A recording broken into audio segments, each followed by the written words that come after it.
Right now, somewhere in the world, a person is being prepared for surgery. They're lying on a table. Wires are attached to their chest. A nurse smiles. An anesthesiologist tells them to count backwards from 10. By the time they say 7, they're gone. Not asleep, not dreaming, not paused, gone. There is no moment of falling, no fade, no drift. 1 second the person is counting. The next second, the next several hours of their life have been deleted from their experience entirely.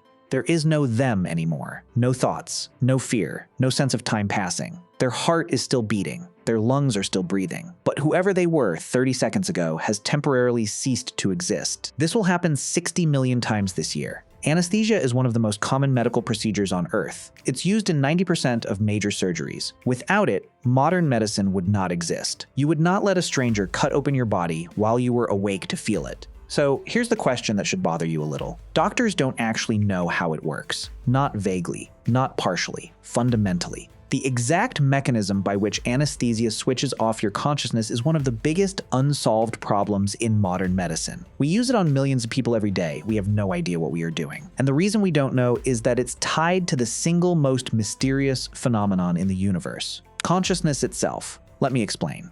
For most of human history, surgery was a death sentence with extra pain. Patients were held down by men, strapped to tables, given alcohol and a piece of leather to bite. Then the surgeon went to work. There were no antibiotics, no sterile instruments, no painkillers worth using. If you needed a leg amputated, you knew what was coming. You were going to feel every cut, every saw stroke, every tendon being severed. And if you survived the operation, you might still die from infection a week later. A skilled surgeon in the 1700s was judged by speed. A famous Scottish surgeon named Robert Liston could amputate a leg in 25 seconds. He had to. The patient was awake the entire time, screaming, conscious, watching. In one famous operation, Liston worked so fast that he accidentally cut off his assistant's fingers. The patient died. The assistant died from infection.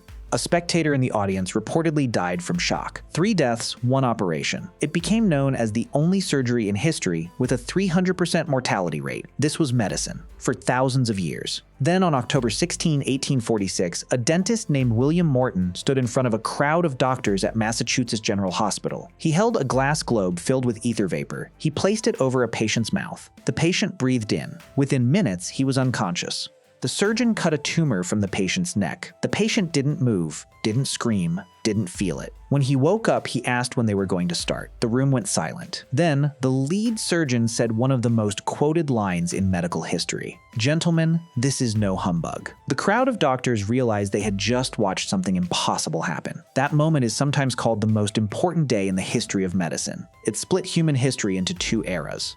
Before anesthesia, surgery was torture. After anesthesia, surgery was treatment. Operations that were unthinkable became routine. Lives that would have ended in agony became saved. Within a year, ether was being used everywhere. By the end of the century, anesthesia had been refined into something resembling what we use today. But here's the strange part. 177 years later, we still don't know how it actually works. We know what it does. We can measure it precisely. Anesthesia does 4 separate things at once. First, it blocks pain. You can be cut, sliced, even have organs rearranged, and feel nothing. Second, it erases memory. Even if some part of you was conscious during surgery, you wouldn't remember it. Your brain doesn't store it. Third, it removes awareness. You don't experience time passing. You don't dream. You don't know you exist. Fourth, it relaxes muscles. Your body becomes completely limp, unable to move or react.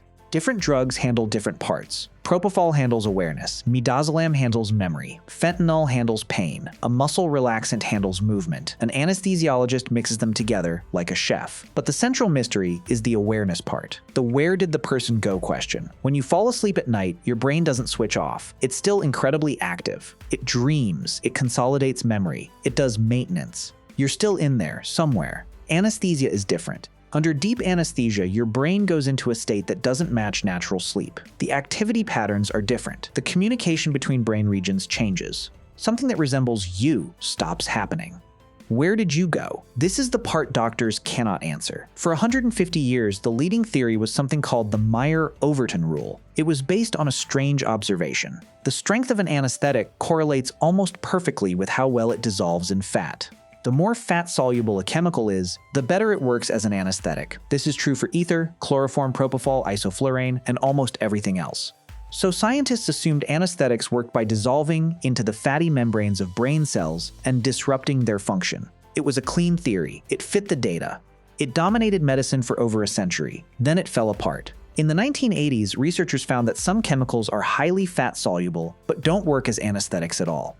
And some chemicals are barely fat-soluble but knock you out cold. The correlation was a coincidence, not a cause. Back to square one. Today, the dominant theory involves specific protein receptors. Anesthetics like propofol bind to GABA receptors in the brain. GABA is the brain's main off-switch neurotransmitter. When GABA receptors are activated, brain activity quiets down. This is true. We can measure it. We can see it in scans. But here's the catch. Activating GABA receptors doesn't fully explain unconsciousness. Many drugs activate GABA receptors without making you unconscious. Sleeping pills do it. Some seizure medications do it. Alcohol does it. You can be drunk and conscious. You can be on a sleeping pill and aware enough to hold a conversation. But you cannot be under anesthesia and aware of anything at all. There's something else happening. Some researchers think the answer lies in how brain regions communicate with each other. Under anesthesia, communication between distant parts of the brain breaks down. The brain becomes a collection of disconnected modules. Local activity continues, but the integration vanishes. This is the global workspace theory. Consciousness, in this view, isn't located in one place. It's the integration itself, the connection. When the connections break, you stop existing. Anesthesia, then, doesn't turn off your brain. It splits it into pieces that no longer talk. It's a beautiful theory. It might be right. We don't know. Then there's the strangest theory of all. In the 1990s, mathematician Roger Penrose and anesthesiologist Stuart Hameroff proposed that consciousness arises from quantum effects inside tiny structures called microtubules, which exist inside every brain cell. Microtubules are protein scaffolds about 25 nanometers wide. They're so small they sit at the boundary between classical physics and quantum mechanics. According to Penrose and Hameroff, quantum coherence inside microtubules generates conscious experience. And anesthesia, they argue, works by disrupting that quantum activity. Most scientists thought this idea was crazy. Beautiful, but crazy. The brain is too warm, too wet, and too messy for delicate quantum effects to survive. Then in 2024, researchers at Wellesley College ran an experiment. They gave rats mass anesthesia, plus a separate compound that binds to microtubules and stabilizes them. The rats with stabilized microtubules took significantly longer to fall asleep under anesthesia. If anesthesia worked only by binding to GABA receptors, microtubule stabilization shouldn't matter. But it did matter. The protective effect was real. The numbers were significant. That doesn't prove the theory. But it doesn't disprove it either. The crazy theory might be onto something. And if it is, it would mean consciousness is not just a chemical reaction or an electrical pattern. It would mean consciousness is partly quantum, a phenomenon that operates at the same level as photons and entangled particles. That would change everything. Now zoom out. Consciousness is the single most important phenomenon in your life. Everything you've ever experienced, every memory, every emotion, every conversation, every moment of joy or grief or boredom. All of it happens inside consciousness. We don't know what consciousness is. We don't know where it comes from.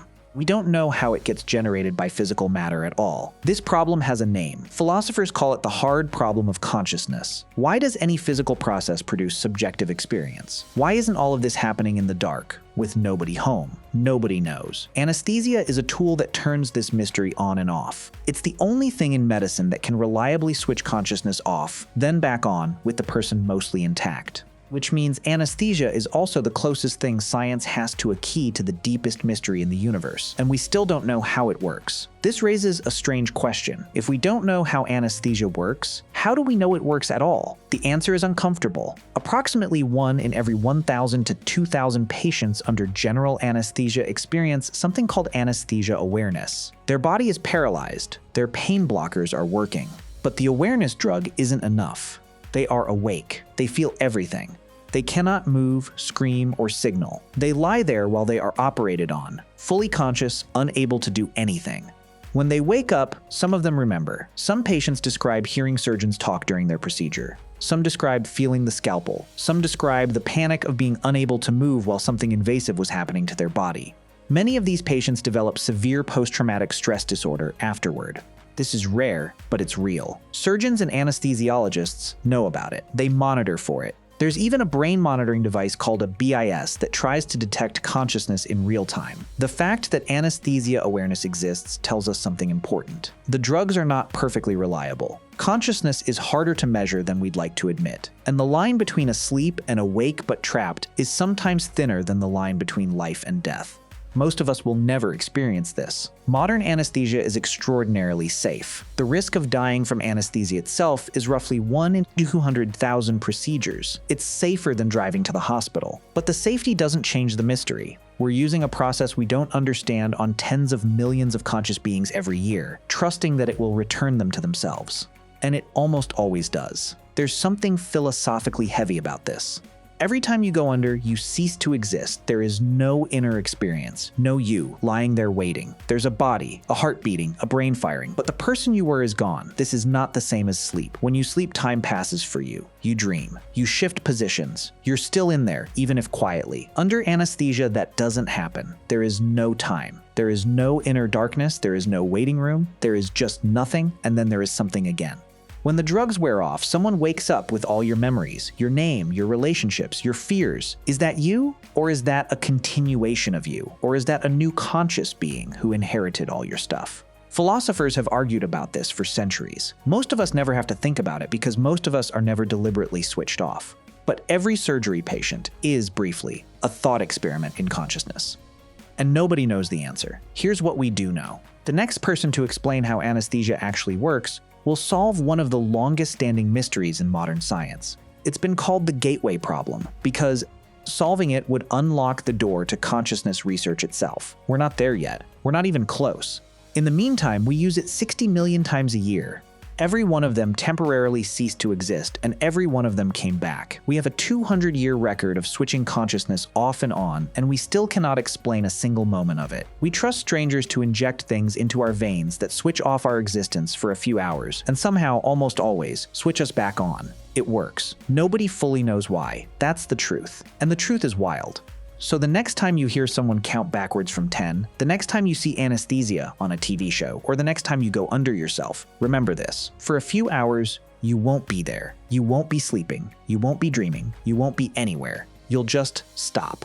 Then start again. And the most interesting thing about that is not how it works. It's that we still can't explain why it does. Every day, somewhere on Earth, a person is being prepared for surgery. They're lying on a table. A nurse smiles. They start counting backwards from 10. And nobody, including the people putting them under, fully understands what is about to happen to them. That should be terrifying. Somehow it isn't. We just do it anyway.